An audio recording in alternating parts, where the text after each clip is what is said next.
মুক্তিযুদ্ধের সময় যখন জনগণ দিশাহারা হয়ে গেছিলেন, সেই সময় শহীদ প্রেসিডেন্টের ঘোষণা সমগ্র জাতিকে ঐক্যবদ্ধ করেন। আবার যখন বাংলাদেশের দুঃশাসনে বাংলাদেশের গণতন্ত্রকে হত্যা করে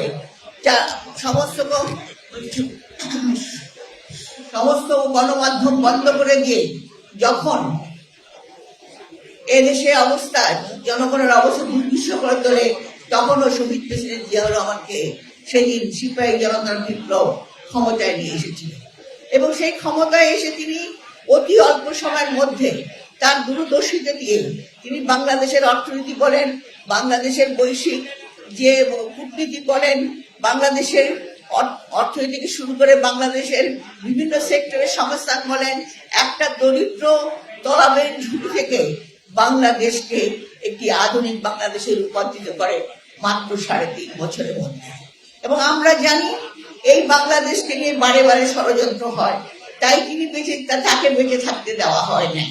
এবং সেই কারণেই দেখেন যতবার বাংলাদেশের ক্রাইসিস এসেছে, এই একটি পরিবার যে পরিবারের মধ্য দিয়ে আমরা সেই ক্রাইসিস গুলা উত্তরণ ঘটিয়েছি।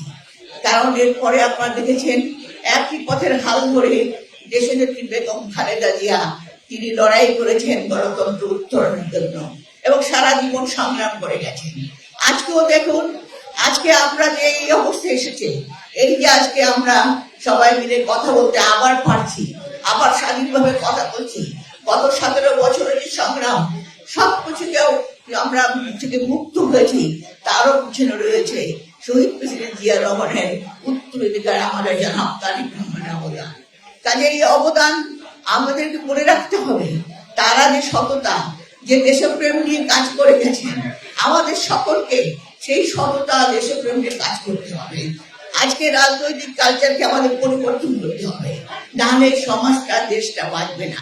আজকে যদি আমরা নিজেরা পরিবর্তন না হই, তাহলে দেশকে আমরা বাঁচাতে পারবো না। তাই আমি বলবো, আমি খুব বেশি কথা বলবো না, আমি যদি বলতে চাই, আজকে দিনে মনে করুন শহীদ প্রেসিডেন্ট জন্মবার্ষিকী আমাদের মাঝে এসেছে।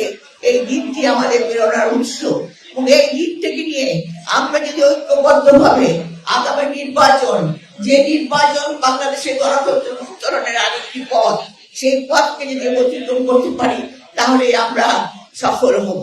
তাই আসুন আজকের দিনে আমরা দোয়া করি আল্লাহ তাআলা যেন আমাদেরকে সেই শক্তি দিন, আমরা সবাই মিলে ঐক্যবদ্ধ হয়ে বাংলাদেশের গণতন্ত্র উত্তরণের জন্য আমরা ঐক্যবদ্ধ হই। ধন্যবাদ।